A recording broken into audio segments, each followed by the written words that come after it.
예, 오늘 하나님의 말씀은 골로새서 2장 14절 말씀부터 몇 절 제가 보겠습니다.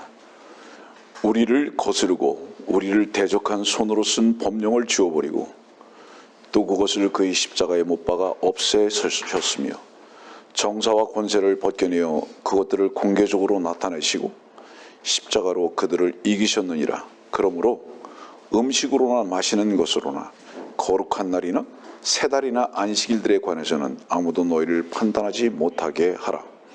이런 것들은 다가올 것들의 그림자이나 몸은 그리스도의 것이니라. 예고해 드린 대로 갈라디아서 4장에 있는 말씀 보겠습니다. 갈라디아서 4장 8절입니다.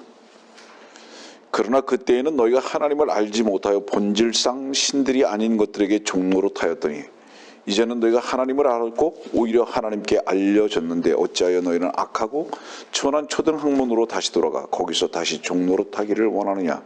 너희는 날과 달과 절기와 해를 지키는도다. 나는 내가 너희를 위하여 수고한 것이 헛될까 두려워하노라. 한 곳을 다시 봅니다. 히브리서 10장입니다.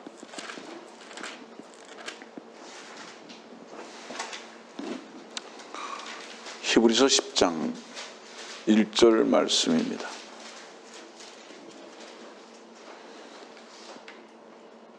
율법에는 다가올 선한 것들의 그림자는 있으나 그것들의 형상 자체는 없으므로 그들이 해마다 계속해서 바치는 희생 제물로는 그곳으로 나오는 자들을 결코 온전케 할 수 없느니라.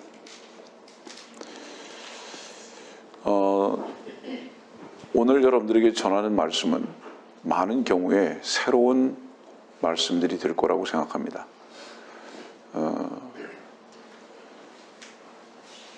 여러 주 전부터 성경의 지식들에 대해서 여러분들에게 설교를 해왔는데 그 설교의 내용들의 대부분들은 새로운 지식에 대한 부분들인 것을 여러분들은 들었습니다.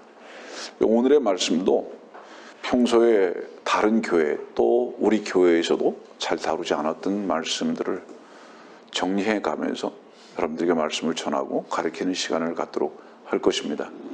사전에 말씀을 드리면 오늘도 여러분들에게 읽어드려야 할 말씀이 너무 많기 때문에 여러분들이 다 찾아서 읽을 수 있는 시간은 아마 부족할 겁니다. 집에 가셔서 그 말씀들을 다시 찾으면서 묵상해 보시는 것이 좋을 것 같고요.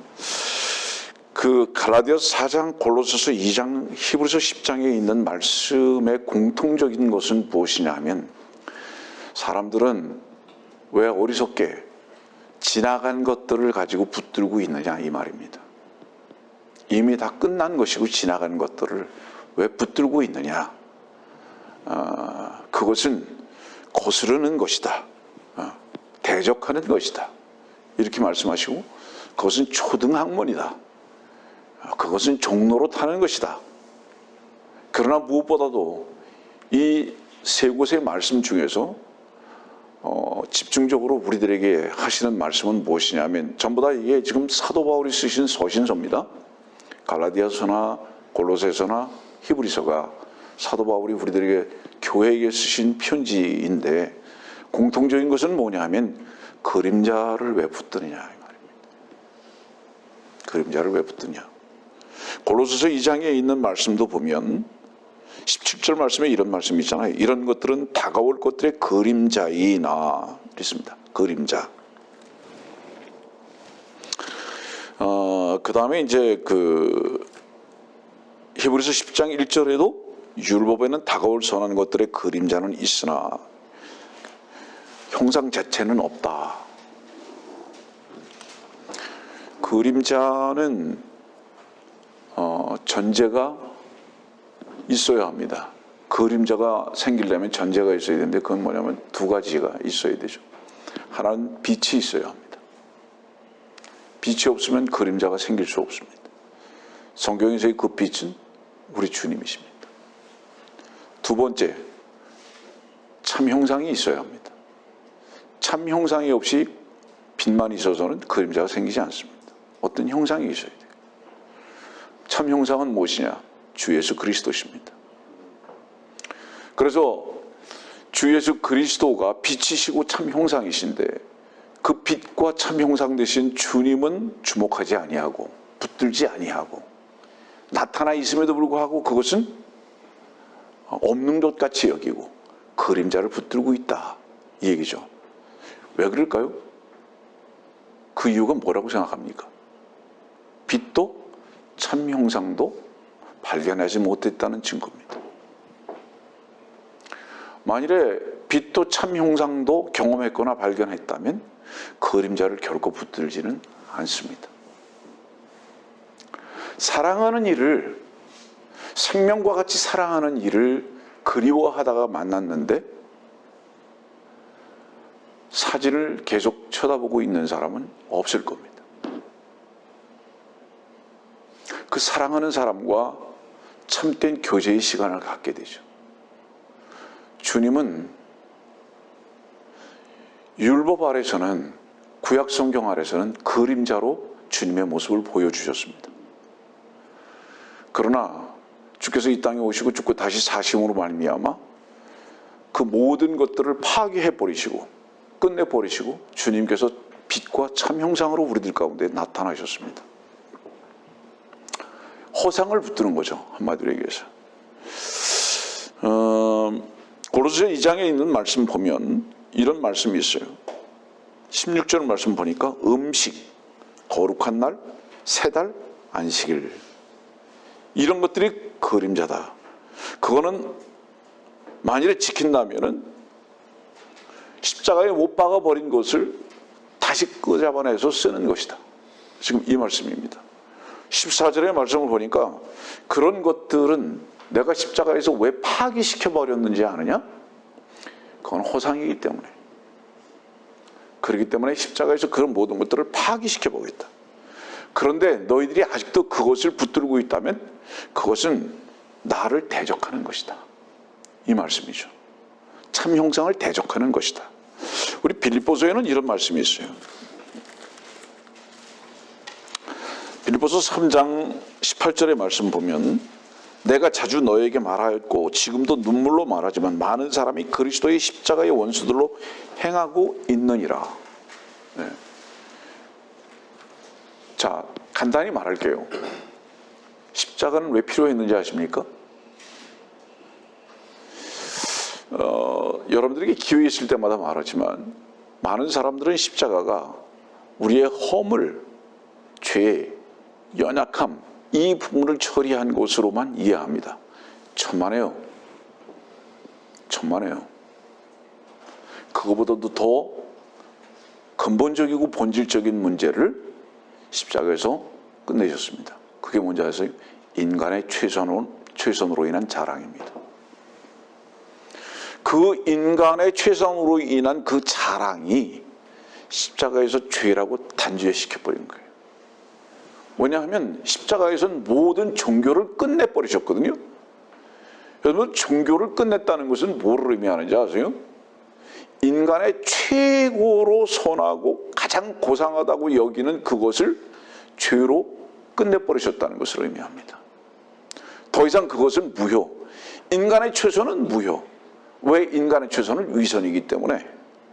그것은 오히려 하나님을 대적하는 것이기 때문에 인간의 최선은 하나님으로부터 온 것이 아니라 인간을 컨트롤하고 있는 종교의 영인 마귀로부터 온 것이기 때문에 그것을 내가 끝내버리겠다. 그리고 오히려 인간에게 그것을 요구했던 선악을 알게 하는 나무의 실과의 본성인 종교의 영을 처단해버리고 오히려 주님께서 이 땅에 오셔서 내가 다 오히려 그것을 완성해버렸던 바로 그 사건이 십자가다. 그래서 로마서 10장은 그 말씀을 하고 계신 거예요. 율법의 완성이 됐다라는 말씀이 바로 율법의 끝이 됐다는 것이 무엇이냐면 너희들에게 기대했던 것은 잘못된 것이었기 때문에 그것은 다른 곳에서부터 온 것이기 때문에 내가 그것을 끝내버렸다고 하는 그 선언을 하신 것입니다. 신약교회는요, 어떤 행위나 어떤 행사나 외적인 어떤 것들에 의해서 하나님께서 영광을 받지 않으십니다. 구원을 여러분들 어떻게 받으셨죠? 마음으로 믿어 의에 이르고 입으로 고백해서 구원에 이르렀다. 이건 뭐를 의미하죠? 하나님의 선하심과 의로우심은 여러분들의 이미 마음의 믿음으로 말미암아 이루어지는 겁니다. 그것은 무엇을 전제로 한 거죠? 하나님께서 이미 다 이루셨다는 것이에요. 이루셨다는 것. 그걸 전제로 한 거죠. 그런데 왜 너희들이 하나님께서 다 이루어 놓으신 바로 그 완성을 믿지 않느냐, 받아들이지 않느냐 이 말이죠. 그 증거가 뭔지 아느냐? 너희들이 뭔가를 하려고 그러는 거다. 지금 이 말씀이죠. 오늘 여러분들은 나중에 이제 찾아 읽겠지만요, 숭배라는 단어를 보게 될 겁니다. 여기 보면 고린도서 2장에 있는 말씀 보면 이런 말씀이 있어요. 18절 말씀에도 여기 숭배라는 단어가 나오고요. 그 다음에 23절에도 숭배라는 단어가 나와요. 18절 봅시다. 아무도 자의적인 겸손과 천사들을 숭배함으로, 이렇게 숭배라는 단어가 나오고, 23절에도 이런 것들이 의지 숭배와, 이렇게 숭배라는 단어가 나오거든요. 이 숭배라는 단어는 종교라는 단어와 동일하게 어원에서 시작해서 사용되는 것을 여러분들은 최소한 영어 성경에서 찾아보게 될 겁니다. 종교는 인간이 만들어낸 자기 숭배다 이 말이에요. 그래서 성경에서 말씀하고 있는 모든 숭배의, 이 종교에 대한 것은 좋지 않게 부정적으로 사용됐어요. 한 곳만 제외하고. 그 한 곳이 뭐죠? 야고보서입니다. 야고보서에 있는 그 숭배 외에는 전부 다, 종교 외에는 전부 다 부정적으로 성경에서, 이제 보세요. 여기 그 야고보서 1장 26절에 종교라는 단어가 나오죠. 이 사람의 종교는 헛된 것이라, 부정적으로 나오고요. 26절 단 한 곳, 이 27절에 보면 하나님 아버지 앞에서 순수하고 더럽혀지지 않은 종교 행위는 이것이니, 이렇게 해서 이 말씀 하나, 야고보서 1장 27절에 나오는 이 종교라는 이 단어 하나 외에는 전부 다 부정적으로 사용되어 있습니다. 왜냐하면 종교는 다른 면으로 얘기한다면 바리새인과 서기관과 사두개인의 누룩이기 때문에 그렇습니다. 주님께서 항상 말씀하셨잖아요. 바리새인과 사두개인과 서기관들의 누룩을 조심하라. 그 누룩이 뭐죠? 결국은 인간의 최선입니다. 왜냐하면 종교라는 것은 바리새인과 서기관과 사두개인을 주님께서 그렇게 경멸하시고 그들과 영적 전쟁을 하신 이유는 뭐냐면 그들이 누룩의 일을 했기 때문에 그렇습니다. 그 누룩의 일은 뭐예요? 참 빵이신 예수 그리스도를 변질시키는 일을 하는 겁니다. 주님만이 순수한 빵이시거든요. 그분만이 순수한 피고, 근데 이 순수한 피와 순수한 빵이신 주 예수 그리스도를 혼합해버리고 다른 것으로 변질시켜버리는 바로 그 일이 종교행위다 이 말이에요. 그래서 이것과 주님께서는 싸우신 거예요. 모든 누룩은 결국은 뭐예요? 인간의 최선의 액기스를 사용하는, 인간 자신을 숭배하고 고상하게 여기는 바로 그것을 말하는 거예요. 하기 때문에 성경에서 숭배라는 단어와 종교라는 단어를 본질적으로 함께 사용했던 것을 여러분들은 이제 알게 될 것인데 너무 깊이는 들어가지 않겠습니다. 히브리서 10장 우리가 봤죠? 율법은 선한 것들의 그림자다.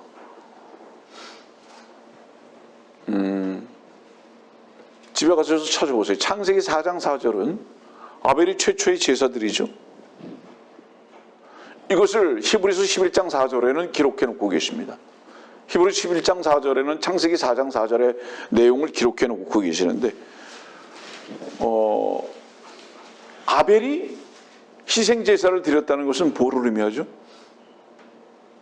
그리고 이것이 카인과 비교되고 있잖아요. 그것은 무엇을 의미하죠?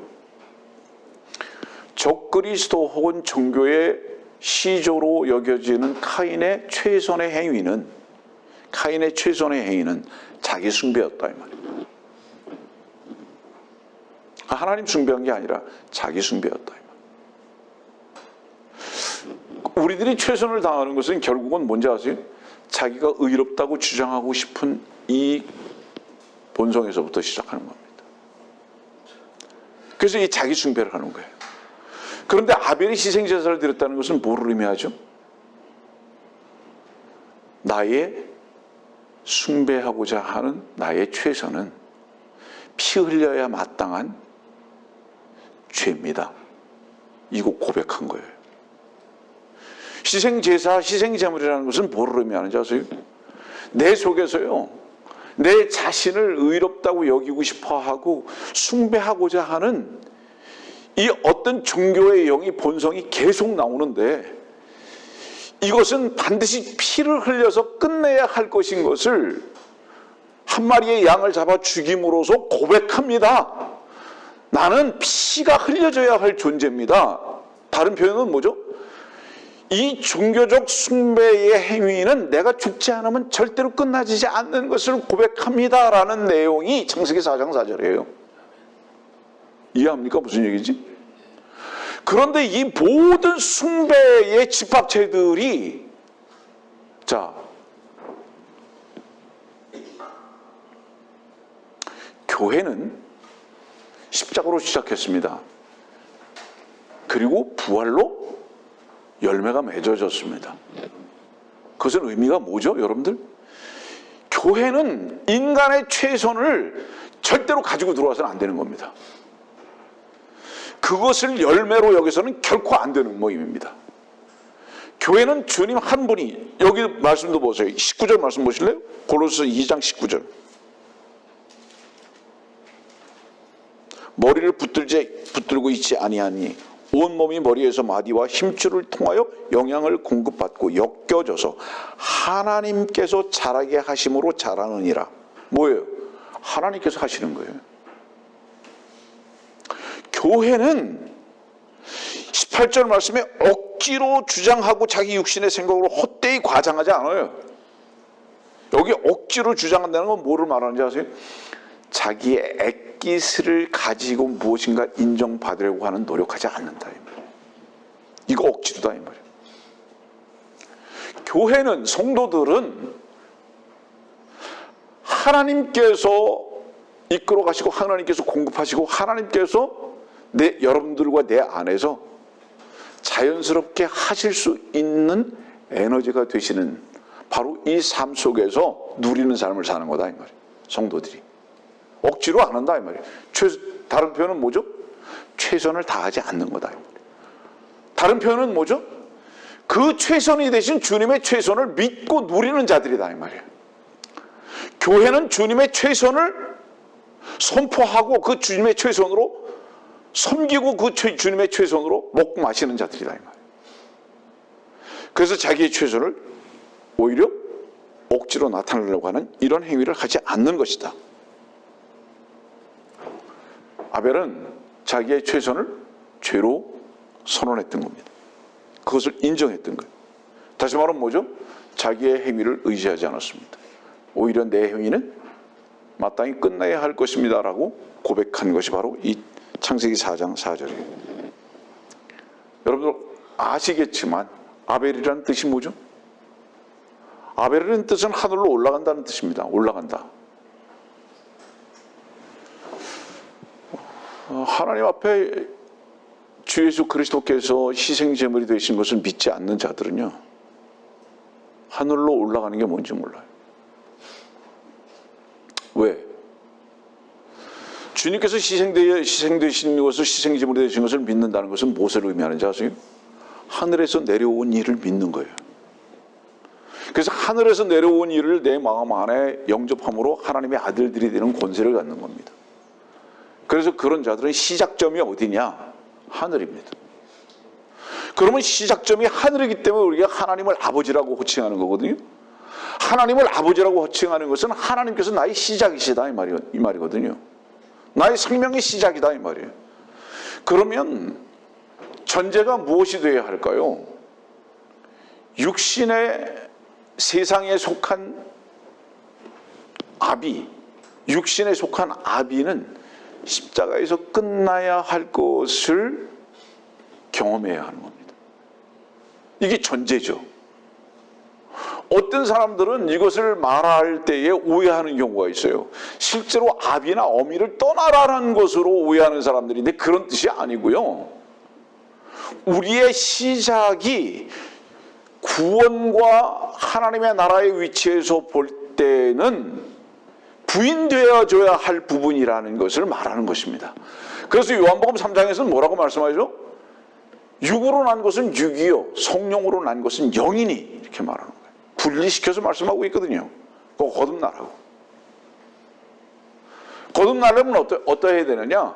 육으로 난 것에 대한 하나님의 말씀 앞에서의 분명한 발견이 필요하다.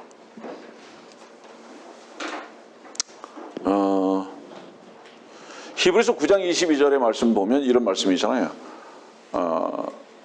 피 흘림이 없으면 죄사함이 없느니라. 그 죄가 뭐냐 이 말이에요. 피 흘림이 없으면 죄사함이 없느니라 그랬잖아요.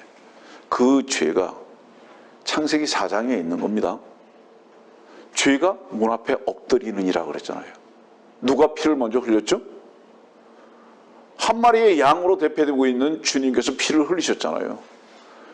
우리는 피 흘린 적이 없지만 믿었다는 것은 무엇을 의미하죠? 제 피도 끝났습니다라는 것을 인정하는 것을 말하는 거죠. 그렇지 않으면 결코 죄가 제거될 수 없다는 것이 성경이 우리들에게 말씀하고 계신 말씀이죠. 그런데 이 피를 사용해가지고 억지로 고상해지고자 하는 바로 그 노력을 하고 있다. 다시 본문으로 넘어갈게요. 골로새서 2장. 음식. 생명의 말씀이 아니에요. 음식이에요. 레위기 11장에 있는 말씀부터 제시되고 있는 겁니다. 음식에 대해서 계속 나와요. 먹지 마라, 먹으라. 계속. 이게 뭐를 말하는 거냐? 그거는 실상 그 음식에 대해서 말하는 것이 아니다 말이에요. 뭔가 상징적으로 보여주고 있는 그림자다 이 말이죠. 그 다음에 뭐죠? 마시는 것, 거룩한 날 3달 안식일. 이런 부분들에서 오늘 여러분들이 시간이 되는 만큼 여러분들에게 소개하고자 하는 겁니다.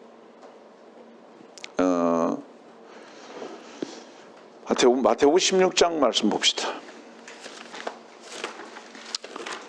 못 찾으실 거라도 저 기다리지 않을게요. 마태복음 16장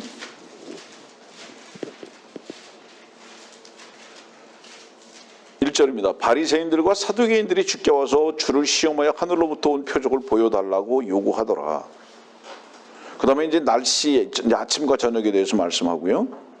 그 다음에 4절 말씀 보니까 악하고 음란한 세대가 표적을 구하나 선지자 요나의 표적밖에는 줄 표적이 없도다. 혹시 여러분들 압니까? 왜 주님께서 악하고 음란한 세대라고 말씀하셨을까요?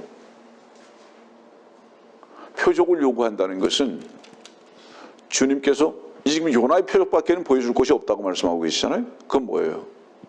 표적은 요나가 죽고 다시 삶으로서 다 끝난 거예요. 이 말씀이죠. 표적은 요나가, 자, 잠깐 보세요, 여러분들. 여러분들이 해와 달을 언제까지 볼 수 있죠? 죽기 전까지 볼 수 있죠. 맞죠? 여러분들의 어떤 육신적인 느낌을 언제까지 누릴 수 있죠? 죽기 전까지죠. 여러분들이 음식을 언제까지 먹을 수 있죠? 죽기 전까지죠.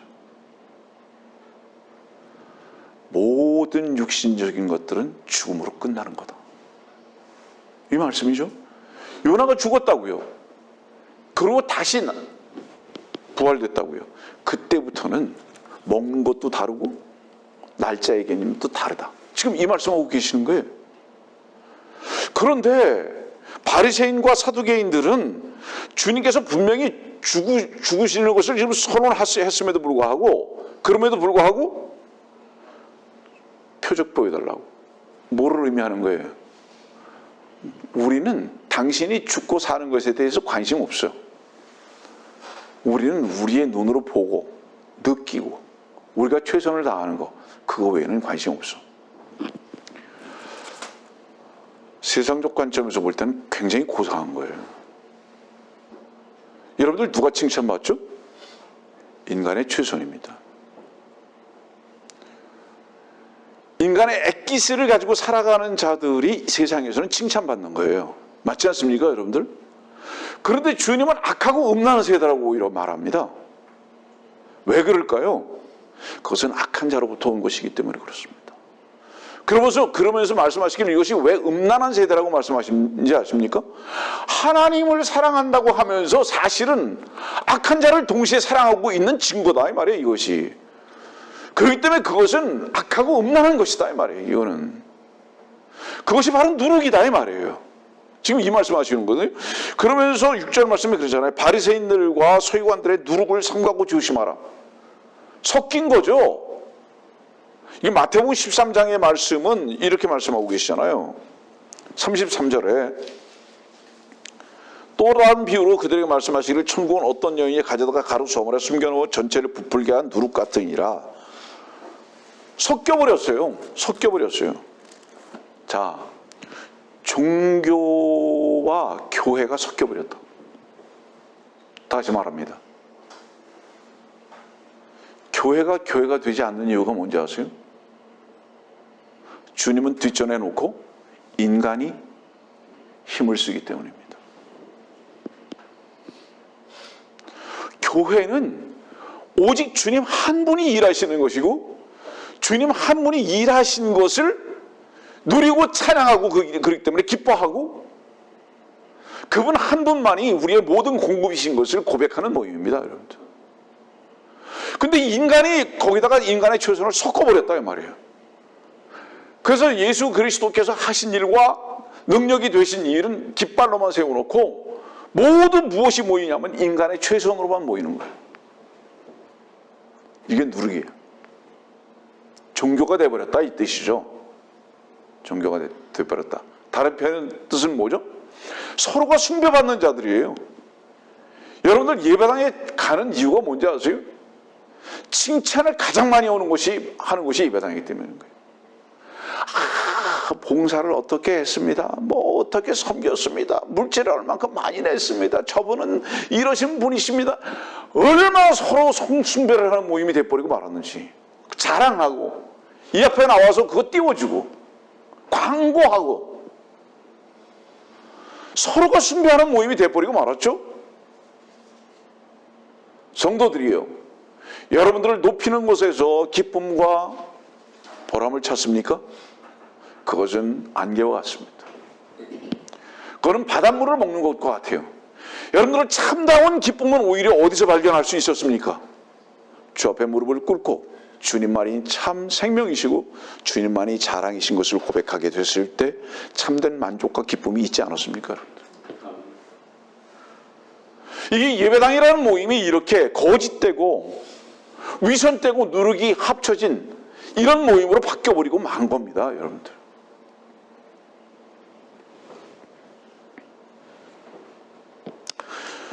우리 지금 마태복음 16장을 봤는데 요나의 표적밖에는 없다. 그리고 지금 저녁이 되고 아침이 되고 이런 말씀에 대해서 얘기했어요. 태양에 대해서 얘기하시고 태양은 누구죠? 주님이십니다. 주님이 태양이신 주님께서 어때요? 죽었죠. 그래서 주님께서 십자가에 달려 죽으실 때 태양도 가려워졌죠. 주님이 잠시 죽으셨다는 것을 의미하는 거죠.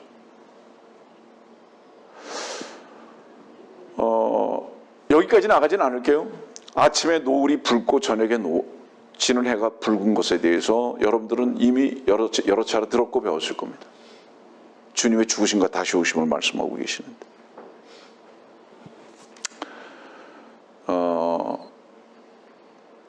마태복음 28장 1절 보면 그런 말씀이 있잖아요. 지난번에도 말씀을 드렸지만 다시 한번 읽어봅시다. 마태복음 28장 1절.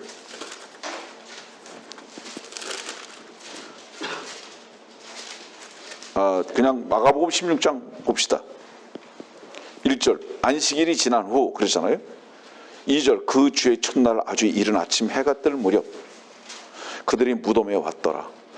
여러분들 그 성경에 왜 이렇게 기록하고 계신지 아세요? 마태복음 28장 1절도 마찬가지인데요.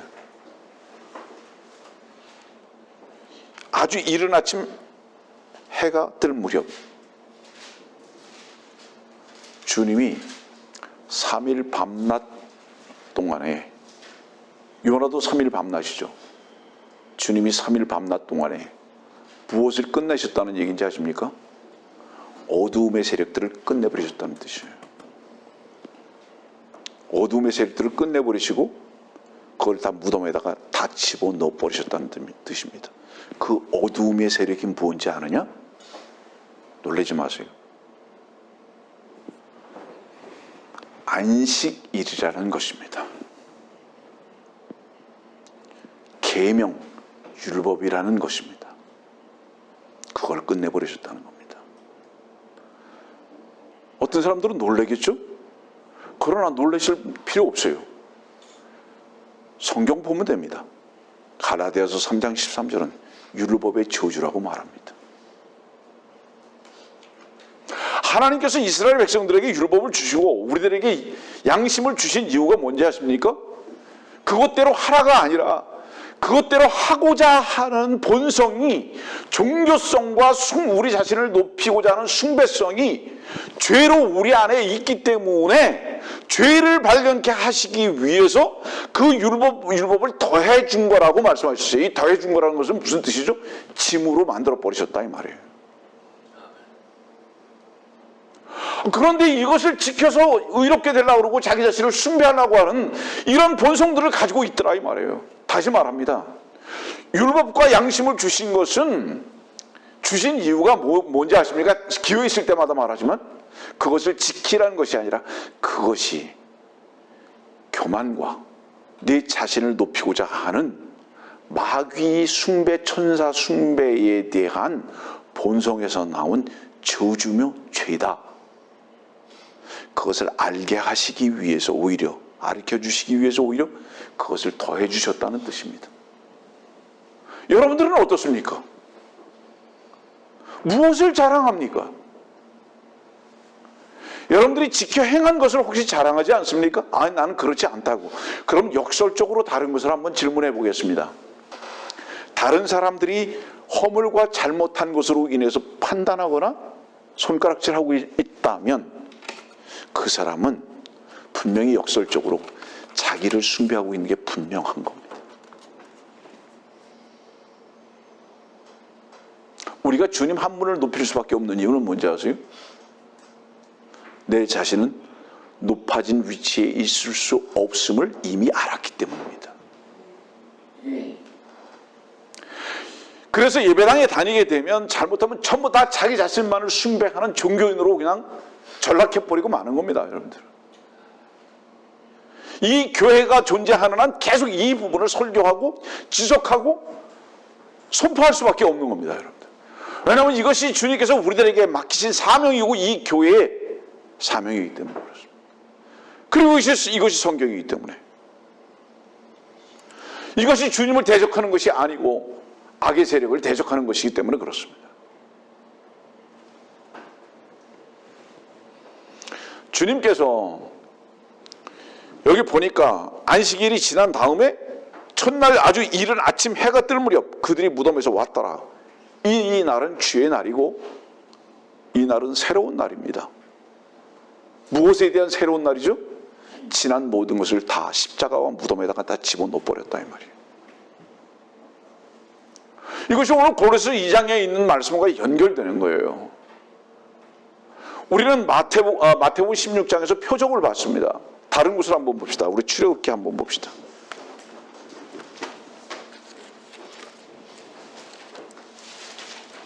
출애굽기 31장입니다.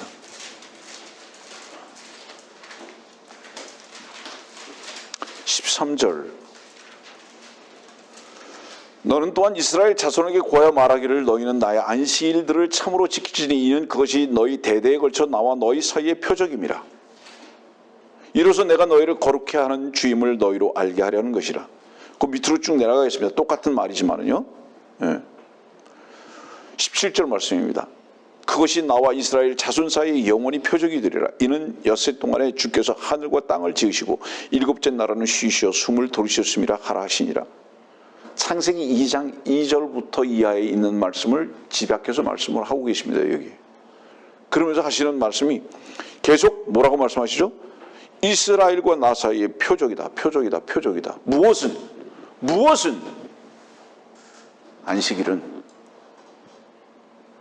안식일은 교회가 아니라 이스라엘과 육신적 이스라엘 말하는 거예요, 여러분들. 이스라엘과 하나님 사이의 표적이다. 다른 뜻은 뭐죠? 표적이라는 건 뭐죠? 사인이죠. 요나의 표적밖에 없다고 그러죠. 모든 표적은 어디를 지향점으로 삼는다고요?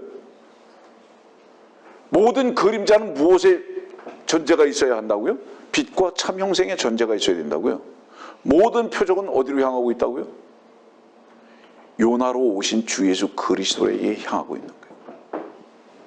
그래서 주님께서는 내가 안식의 주라고 말씀하셨던 이유가 거기에 있는 겁니다, 여러분들. 자, 지난주에 이어서 조금 보충적으로 설명을 하자면 십계명을 지키는 자들은 이단입니다. 왜 십계명을 지키는 자들이 이단인지 아세요?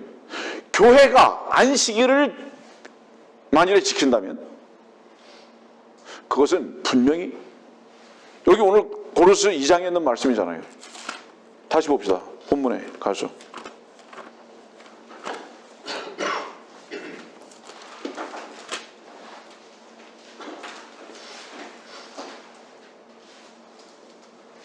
안식일들에 관해서는 아무도 너희를 판단하지 못하게. 이 말씀이 무슨 뜻이죠? 안식일 끝났는데 자꾸 안식일을 지켜가지고 너희들을 이상한 사람으로 그렇게 만들어버리지 말라. 누가 안식일을 지키죠?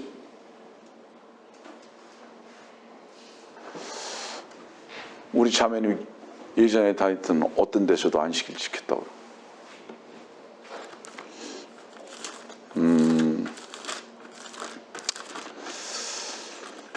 이 앞에 서서 이제 하나님의 말씀을 이렇게 전하다 보면 말씀이 자꾸 생각이 나서 계시록 3장에 있는 말씀 한번 봅시다.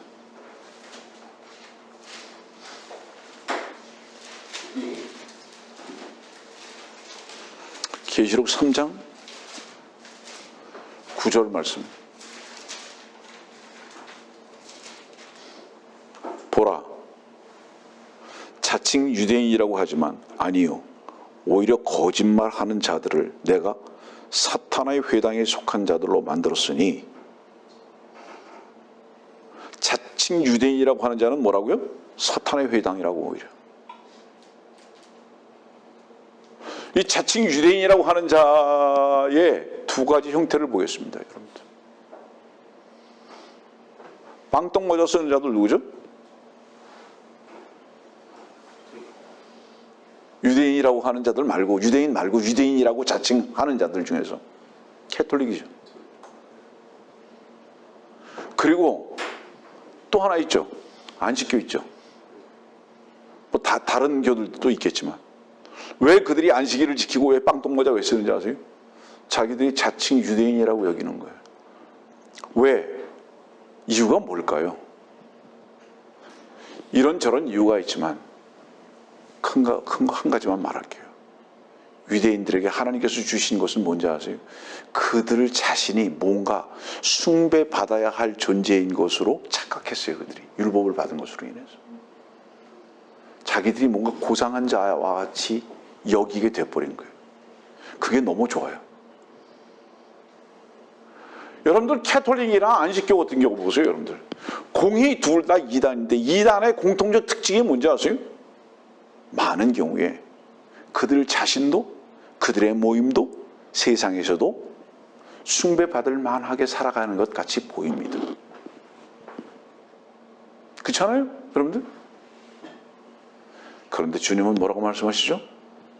사탄의 회당이라고. 너무 지나치신 거 아닐까요? 아닙니다. 절대로 지나친 게 아닙니다. 사탄은요, 칼을 가지고 나오지 않습니다. 평화와 사랑과 미소를 가지고 나옵니다. 다만 거짓된 평화와 거짓된 사랑과 거짓된 미소를 가지고 나올 뿐이죠. 왜 그것을 거짓이라고 말하는지 아십니까, 여러분들? 하나님으로부터 오지 않는 그 모든 것은 참된 것이 아니기 때문에 하나님으로부터 오는 것은 징계조차도 참된 사랑입니다. 그러나 사탄으로부터 오는 것은 달콤한 솜사탕 같은 것이라 할지라도 그것은 독극물입니다. 그렇기 때문에 거짓 것인 거예요. 여러분들, 우리는 주의 말씀 앞에서 지혜로워야 합니다. 그렇기 때문에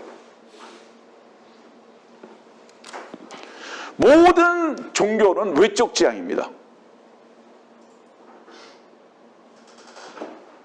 잘못된 모임들의 공통적 특징, 돈 많이 생깁니다. 사람 많이 모입니다. 나아가서 건물이 화려하거나 웅장하거나 사람들에게 위압감을 줄 만한 건물들, 예배 의식들은 또한 어떻습니까? 거기에 엄숙한 모임과 같이 느낄 수밖에 없는 찬양대에 나아가서는 위압적인 어떤 모습들입니다. 이것이 잘못된 모임들의 공통적 특징입니다. 왜? 사람들은 참됨이 무엇인지를 모르기 때문에 어디에서 참됨을 착각하죠? 그럴듯해 보이고 느껴지고 들려지는 것에서 참이라고 여겨지는 어리석은 사람들이기 때문에 거기에 다 붙들어 놓게 돼버리죠. 그러니까 사탄의 회당, 이단들의 공통적 특징은 뭐냐? 사람들의 육신의 눈에 그럴듯하게 보이고 그럴듯하게 들리고 그럴듯하게 평가받는 쪽으로 데려갑니다. 그래서 그들이 말하는 것이 가장 많이 말하는 게 뭔지 아세요? 뭐 얼마나 많이 모였는지 아느냐, 얼마나 많은 곳에 어떻게 했는지 아느냐, 이 세상에 그 높은 자들을 얼마나 많이 만났는지 아느냐. 도둑놈들이 전부 다. 아니 주님께서는요 머리 둘 곳이 없으셨고 주님께서는 세상에 명예로운 자들과 오히려 다투셨을 뿐만 아니라 그들에 의해서 십자가까지 가신 분이에요. 주님은. 사도 바울이 그랬고. 근데 이 시대의 종교 지도자라는 놈들이 그런 사람들하고 함께 비교하면서 내가 이런 사람들을 만났고 이런 사람들에게 뭐 어떻게 할 것 같다면 바로 그놈이 그놈이라는 뜻입니다. 여러분. 그런데 얼마나 많은 사람들이 다 속고 있는지. 그런 면에서 볼 때 종교 지도자라고 하는 사람들 교회를 무엇으로만 평가해야 될까요? 잘잘못으로도 평가받지 않아야 하고요. 외적인 모형을 가지고도 평가받지 말아야 되고요. 단 하나, 참되신 하나님의 말씀이 운행하고 선포되며 그 참되신 하나님의 말씀의 능력으로 인해서 자라가고 있는가만 평가받아야 하는 것이 마땅하다. 그렇지 않으면 다 속는다 이 말이에요.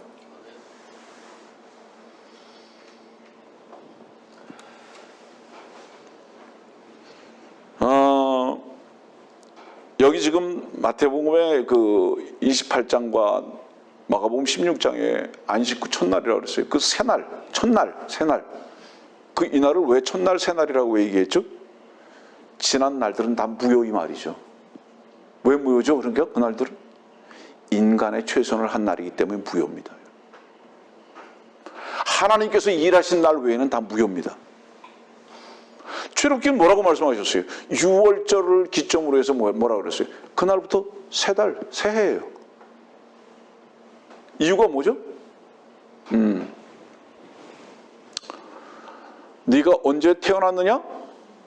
네가 언제 예배당 다녔느냐? 그건 우리들의 계산 밖에 있습니다. 우리들의 계산은 뭔지 아세요? 주께서 나를 언제 십자가에 함께 동참케 하시고 그리스도와 함께 다시 사신 그 위치에 나를 두셨느냐? 그날부터 첫날이에요. 그날 이전은 성경에서 계산하지 않습니다. 우리는 김과 이가 박가를 계산하는 것이 아니라 그리스도인이 된 날부터 계산하는 겁니다. 이 날이 새날이기 때문에. 그러면 그 새날이 된 그 부활의 생명의 그 날,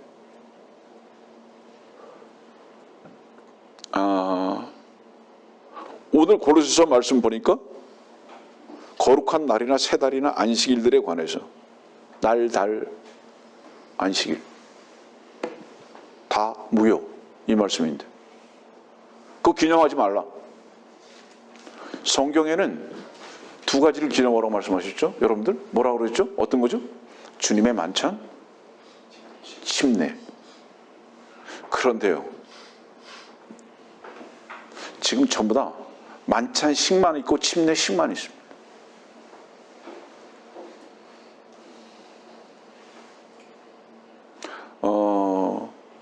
침례식이나 만찬식도요, 정기적으로 집행되는 것에 대해서 저는 좋아하지 않습니다. 예를 들어서 한 달에 한 번, 1년에 몇 번, 다 틀렸어요. 왜? 주께서 주의 만찬과 침례를 기념하고 행하라고 하셨던 것은요, 그거는 어떤 행사를 말씀하신 것이 아니에요.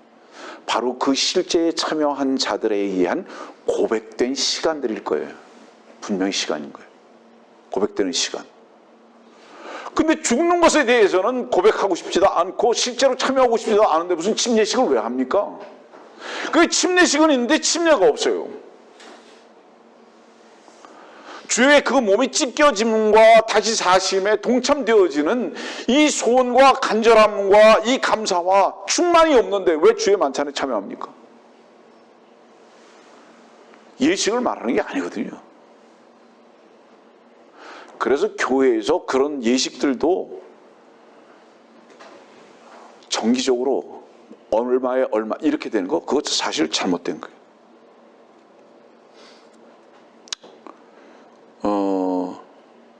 고린도전서 11장 봅시다.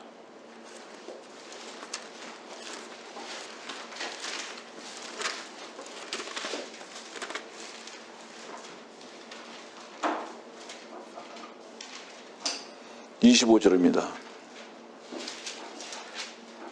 식후에도 이와 같이 잔을 가지고 말씀하시길 이 잔은 나의 피로 된 새 언약이라. 이것을 행하여 너희가 마실 때마다 나를 기억하라고 하셨는데 너희가 이 빵을 먹고 이 잔을 마실 때마다 주의 죽으심을 그분이 오실 때까지 선포하는 것이라. 이 하라는 얘기죠. 주의 만찬을 기억하라는 겁니다. 아마 다음 주가 될지는 모르겠습니다만 교회의 잘못된 전통들에 대해서 저는 선포하고자 하는 게 있어요. 예를 들어서 그 중에 하나가 뭐죠? 습관적인 식기도입니다. 습관적 식기도가 어떤 종교 행위인지에 대해서 가르치고 싶고요.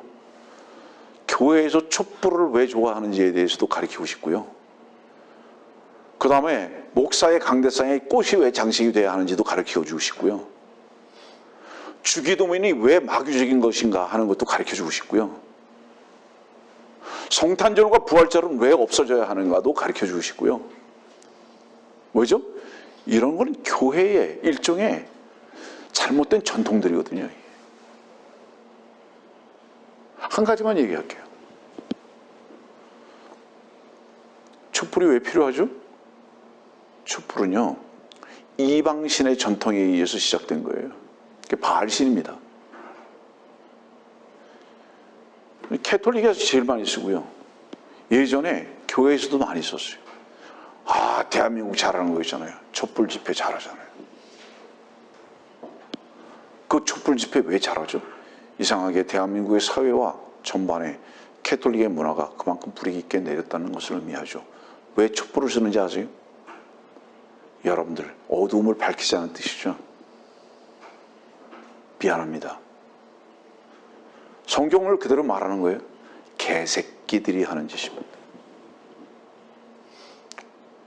어떤 사람들은 날 보러 욕한다 그러지만 성경에 기록된 대로 말씀드립니다. 그들이 하는 행위는 전부 다 개예요. 그들이 하는 행위는 전부 다 돼지입니다. 왜 그것이 개와 돼지의 행위인지 아세요, 여러분들? 빛은 주님 한 분뿐이십니다. 그 빛 대신 주님 한 분만이 교회를 밝히시는 올리브유로부터 나오는 기름의 빛이시고요. 주님의 생명의 빛이죠. 그 빛이.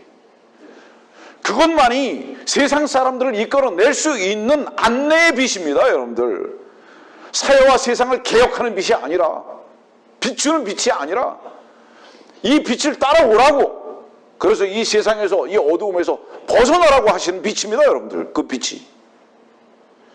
이것을 하나님의 집이라고 하는 예배당에서 전부 다 쓰고 있다 이 말이에요. 그래서 이것이 강도의 구렬입니다. 한 말만 들은 거예요. 한 예만 들은 거예요. 하나님의 말씀을 제대로 모르면 얼마나 마귀를 섬기는 것을 자랑으로 여기고 거짓된 헛된 길을, 험한 길을 가고 있는지. 어리석은 일이죠.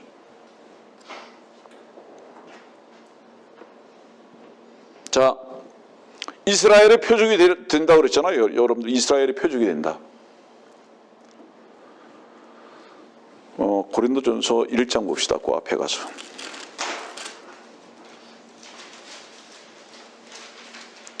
고린도전서 1장 22절 23절. 유대인들은 표적을 구하고 헬라인들은 지혜를 찾지만 우리는 십자가에 처형되신 그리스도를 전파하노니 이것이 유대인들에게는 거치는 것이고 헬라인들에게는 어리석은 것이 되지만, 이 말씀 잠깐 다른 측면에서 설명할게요. 유대인들은 표적을 구하는데 우리는 십자가에 처형하신 그리스도를 전파한다. 마태복음 16장의 말씀이에요. 바리새인과 사두개인들과 서기관들은 전부 다 표적만 구한다. 그러나 우리는 십자가에 처형되신 그리스도를 전파한다. 이거 뭐죠? 요나가 사흘 낮과 밤을 큰 물고기 뱃속에 들어가 있었던 것 같이 주님은 죽으셨다. 왜 죽었는지 아느냐? 그 표적 없애버리기 위해서. 그리고 참 형상을 이루시기 위해서 그 표적과 참 형상을, 그 표적을 없애버리고 참 형상을 이루시기 위해서, 그 그림자를 끝내버리시고 참 형상이 되시기 위해서 십자가에 지셨다. 이 마태복음 16장의 말씀이고 이게 지금 고린도전서 1장의 말씀이죠. 주님께서 죽으신 이유가 뭔지 아느냐? 안식일이라는 것을 끝내고 내가 안식의 주가 되기 위해서. 근데 왜 자꾸 날짜 얘기하냐?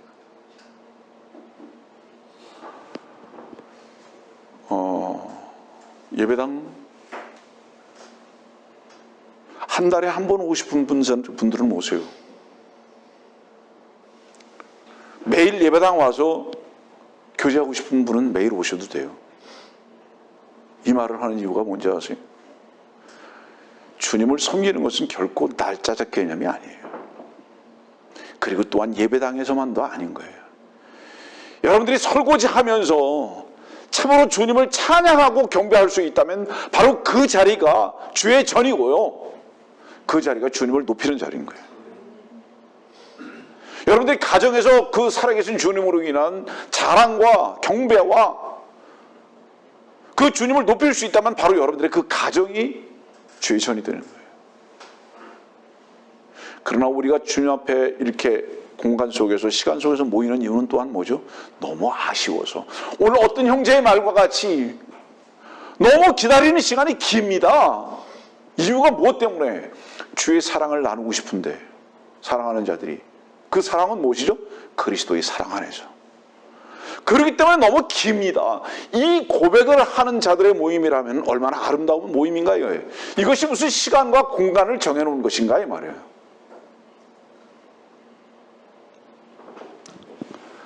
좀 너무 딱딱한 것 같으니까 오늘 집에 가실 때 김장들 가지고 왔어요. 경상도에서 온 김치, 강원도에서 온 김치, 충청도에서 온 김치, 서울에서 온 김치 많아요. 다들 가지고 오시잖아요. 경상도 거, 충청도 거, 강원도 거, 서울 거까지. 이 말씀 왜 드리죠? 사랑의 나눔이죠. 네. 어떤 게 더 맛있는 건 중요한 게 아니죠.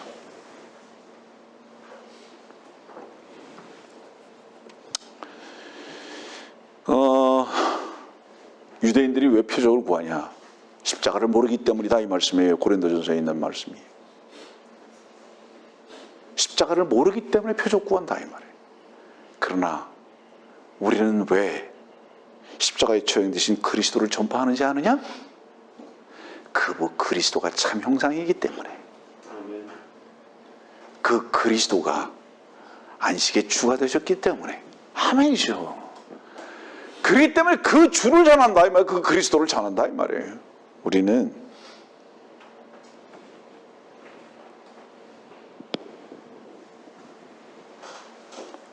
교회는 표적이 없습니다. 그래서 따라서 교회의 휴거에 대해서도 표적을 말씀하지 않습니다. 표적은 언제 필요한 거죠? 아까도 말씀드렸잖아요. 육으로 난 것은 육이요. 육을 가지고 있을 때 필요한 거예요. 표적은. 그때 먹는 거, 날짜. 여러분들 날짜 왜 헤아리죠? 육신 때문에 날짜 헤아리잖아요. 영은 날짜 헤아릴 필요가 없어요. 영은 공간에 의해서도 불필요해요. 그리스도인들은 거듭난 자들이잖아요. 하기 때문에 공간과 시간을 계산하지 않는다는 거죠. 그리스도인은. 그래서 주님께서 죽고 다시 사신 새날에 동참되어진 적이 있는 자들은 나를 지킨다는 것에 대해서 그 의미가 어디서부터 온 것인지를 안다 이 말이죠. 그래서 미안한 얘기지만 교회와 목사들아, 안식일 지키라고 사기치지 마라. 이 나쁜 놈들아, 돈 가지고 오라고 하는 것이고 사람들 모으려고 하는 수단들이지, 그건 너희들의 배불리기 위한 것이고 너희들을 높이게 하기 위한 수단으로 사용하는 것이 주님께서 경배를 받으시겠느냐?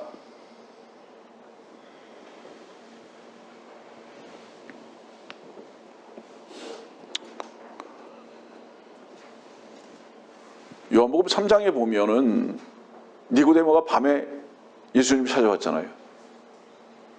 종교인의 거두, 종교인의 가장 모범적인 사람, 니고데모잖아요.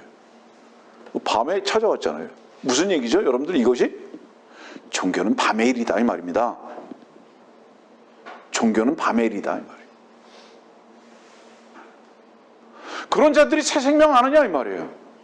거듭나는 게 뭔지는 모르잖아요. 육신으로 엄마 뱃속에서 나는 것 외에는 몰라요. 그러나 주님은 그 밤에 일을 하고 다니는 바로 그 종교인인 니고데모에게 성령으로 거듭나라고. 그건 뭔지 아느냐? 성령으로 거듭나라고 말씀하시면서 뭐라고 얘기해요? 바람이 임의로 분다고, 어디로 가서 어디로 가는지 알지 못한다고 이렇게 말씀하시죠. 그렇죠? 그 뜻은 무슨 뜻인지 아세요? 성령의 일은, 교회의 일은 표적과 상관없는 무슨 일이라는 거예요? 휴거 교회는 표적과 무관하다. 흔적도 없다. 이 뜻이죠. 그러나 마태복음 24장 같은 경우 한번 봅시다.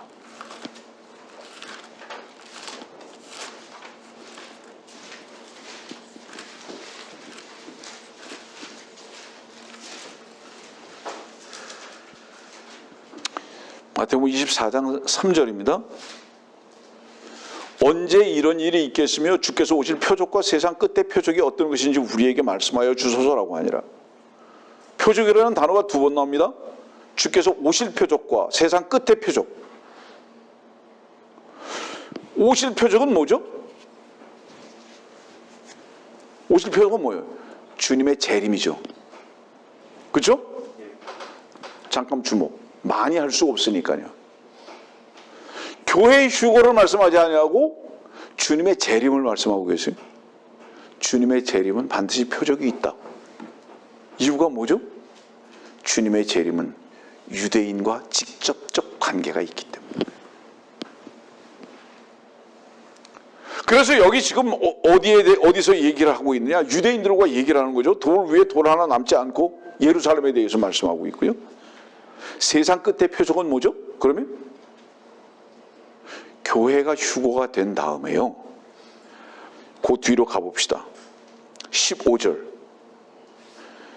선지자 다니엘을 통하여 말씀하신 멸망에 가증한 것이 거룩한 곳에 선 것을 보리니. 이게 세상 끝의 표적이다. 세상 끝난다. 적그리스도가 다스리면서부터 세상은 끝난다. 밖으로 나타난다 이 말이에요. 보여진다 이 말이에요. 예루살렘 성전에 앉아서 자기가 하나님이라고 하는 게 보여진다 이 말이에요. 그래서 재림은 표적입니다. 그러면서 뭐라고 말씀하십니까? 다른 것을 또 한번 봅시다. 그 뒤에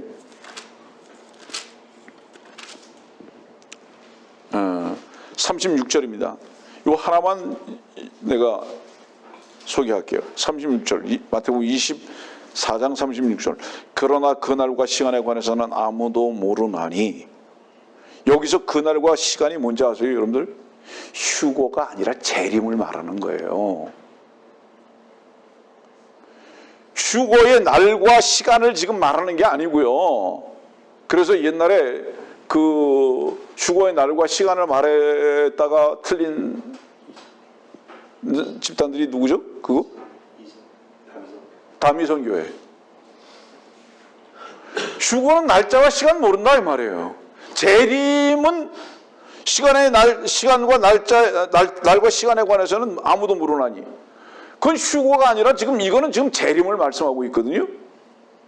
그 밑에 가보세요. 42절도 봅시다.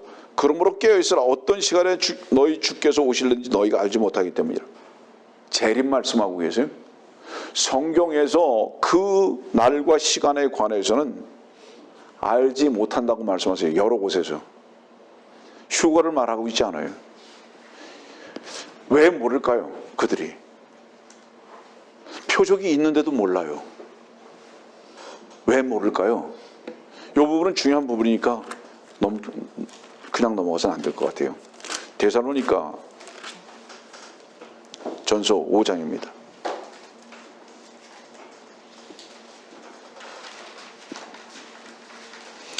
데살로니가 전서 4장과 5장 잠깐 볼게요. 데살로니가 전서 4장 17절입니다. 그리고 나서 살아남아 있는 우리도 공중에서 주와 만나기 위하여 그들과 함께 구름 속으로 끌려 올라가리니 그리하여 우리가 영원히 주와 함께 있으리라. 휴거를 말씀하고 계시죠.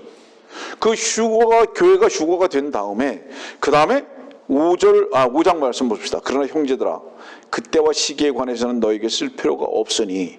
왜 그런지 아느냐? 왜 쓸 필요가 없는지 아느냐? 주의 재림에 대해서는 이는 주의 날이 밤에 도둑같이 오리라는 것을 너희 자신이 정확히 알고 있기 때문이라. 주의 재림은 도둑같이 온다. 어떤 자들에게 도둑같이 온다는 거예요 지금? 자고 있는 자들에게. 잠깐 주목하세요. 자고 있는데 표적이 보이냐? 눈 감았는데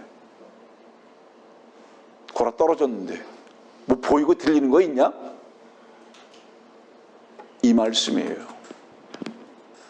분명히 표적이 있는데도 불구하고 재림의 표적이 있는데도 불구하고 거짓 선지자 적그리스도에게 속아가지고 이미 그것이 주님인 줄 알고 그를 섬기고 있었기 때문에 자고 있단 말이에요. 세상에 완전히 취해서 있단 말이에요. 누가? 유대인들이.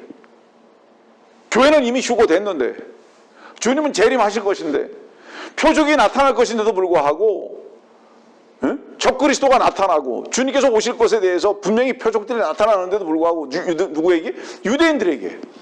근데도 몰라요. 날짜를 내가 안 가르쳐 주는 게 아니라 너희들은 그 날짜에 대해서 사실은 관심 없을 거예요. 자고 있기 때문에.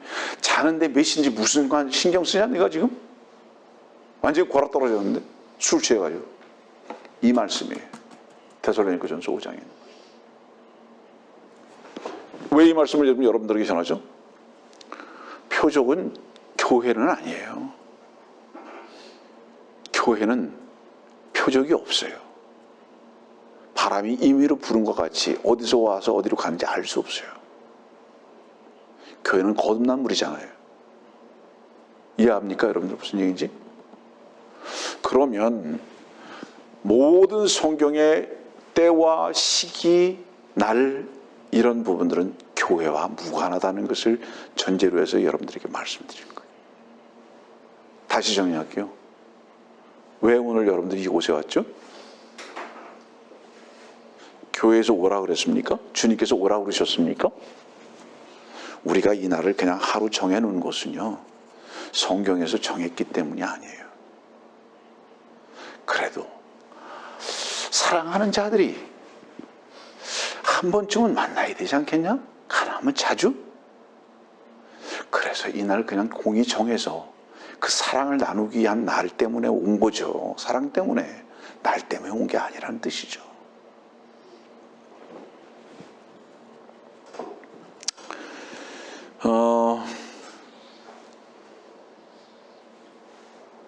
베드로전서 1장에 있는 말씀 봅시다. 베드로전서 1장. 아이고, 야단 났네 또. 베드로전서 1장 18절입니다. 18절 19절. 이는 너희가 아는 바와 같이 너희가 너희 조상들로부터 전통으로 이어받은 너희의 허망한 행실에서 은이나 금 같은 썩어질 것들로 구속된 것이 아니라 흠도 없고 점도 없는 어린 양 같은 그리스도의 보배로운 피로 된 것이기 때문이니라. 얼마나 무서운 말씀인지 아세요? 너희 조상들로부터 전통으로 이어받은 너희의 허망한 행실에서 구속된 거 아니다. 여기서 이 조상으로부터 전통으로 이어받은 허망한 행실이 뭔지 아세요? 구속을 위해서 유월절을 지켰다 이 말이에요. 구속을 위해서 유월절을 지켰다 이 말이에요. 이해합니까? 무슨 얘기인지. 이게 허망한 행실이다 이 말이에요. 이것이. 절기를 지킨다고 해서 구속받는 거 아니다 이 말입니다. 그건 그림자다 이 말이에요. 그런 종교적 행위로 인해 가지고 구속받는 거 아니다 이 말이에요. 그러면 출애굽기에 나오고 있는 바로 이 유월절은 무슨 의미냐 이 말이에요. 우리 출애굽기 봅시다.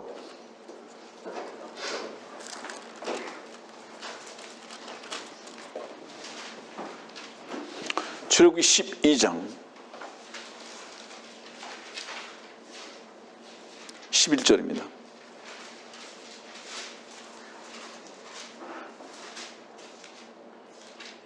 너희는 그것을 이렇게 먹어라.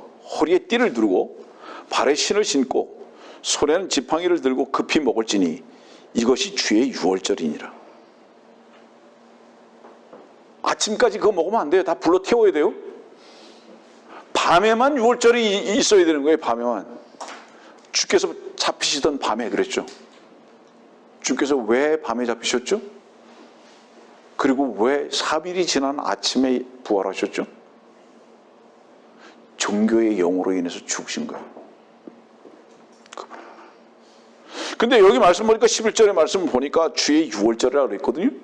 이 주의 유월절이라는 것은 뭐죠? 다시 베드로전서 1장을 가면은 어린 양 같은 그리스도의 보배로운 피를 그림자로 보여준 것이기 때문에 주의 유월절인 거예요.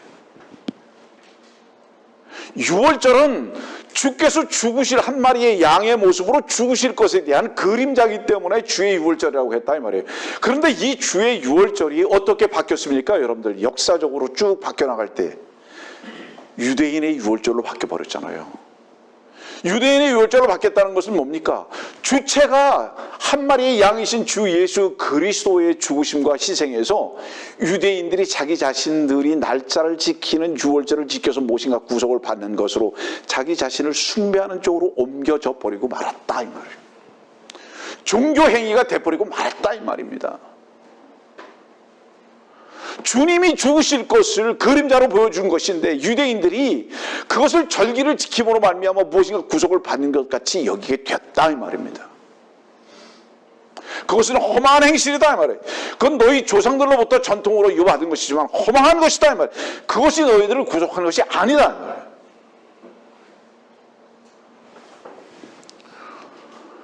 우리 모두가 다 속았죠. 예배당 열심히 다니면 되는 줄 알았죠. 봉사 열심히 하는 줄 알았고 돈 많이 내면 되는 줄 알았죠.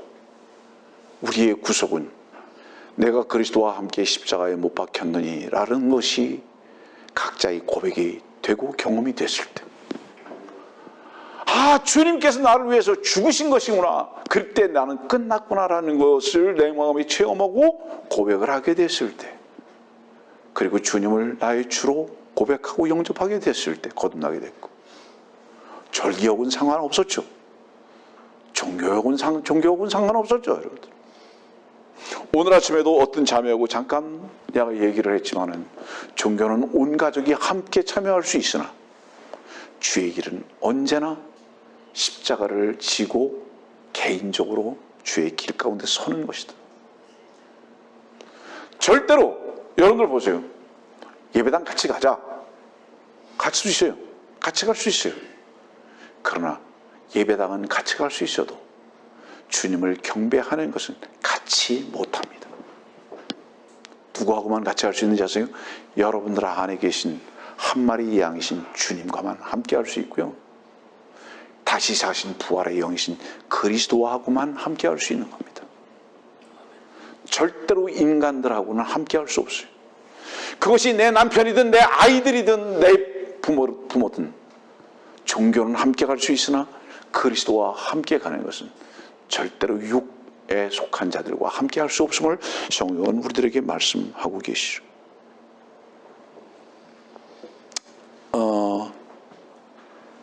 오늘 시간이 많이 가서 더 이상 할 수는 없습니다. 예를 들어서 보세요. 이 부분만 잠깐 레위기 23장 볼까요? 레위기 23장